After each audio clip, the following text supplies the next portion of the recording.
भारतीय नौसेना की 3 जंगी जहाज इन दिनों चीन की नाक के नीचे दक्षिण चीन सागर में गश्त लगा रहे हैं। इन जहाज़ों ने सिंगापुर के बाद अब चीन के सबसे बड़े दुश्मन मुल्क फिलीपींस में डेरा डाला है। भारतीय युद्धपोतों का फिलीपींस में जोरदार स्वागत किया गया है।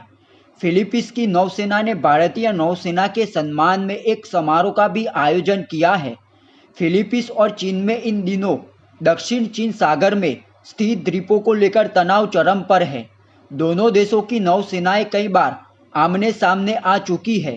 विशेषज्ञों को आशंका है कि फिलीपींस और चीन के बीच मौजूदा हालत युद्ध तक जा सकते हैं। भारतीय नौसेना ने सोशल मीडिया एक्स पर एक पोस्ट में लिखा, लंबे समय से चली आ रही मित्रता और समुद्री सहयोग को और मजबूत करने की दिशा में भारतीय नौसेना के जहाज आईएनएस दिल्ली, आईएनएस शक्ति और आईएनएस स्किल्टन 19 मई 2024 को फिलीपींस के मनीला पहुंचे।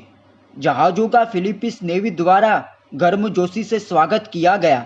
यह दौरा दक्षिण चीन सागर में भारतीय नौसेना के पूर्वी बेड़े के ऑपरेशन तैनाती का हिस्सा है।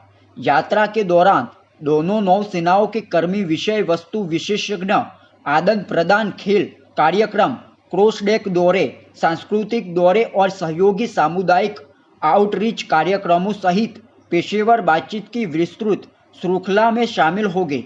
जहाज फिलीपींस नौसेना के साथ मैरीटाइम पार्टनरशिप एक्सरसाइज में भी भाग लेंगे। चीन के भड़कने की आशंका। विश्लेषकों का कहना है कि भारतीय नौसेना के युद्धपोतों की दक्षिण चीन सागर में तैनाती से चीन भड़क सकता है। उन्होंने चीन के आक्रामक प्रतिक्रिया की आशंका भी जताई।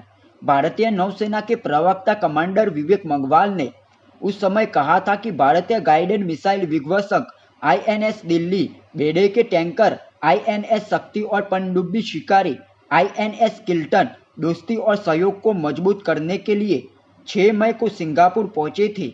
इसके बाद आईएनएस किल्टन वियतनाम के कैम रेन खाड़ी के लिए खाना हुआ और वियतनामी नौसेना के साथ आदान प्रदान और संयुक्त समुद्री अभ्यास के लिए 12 मई को पहुंची। उस दिन आईएनएस दिल्ली और आईएनएस शक्ति समुद्री अभ्यास में भाग लेने के लिए मलेशिया के कोटा किनाबालू पहुंचे।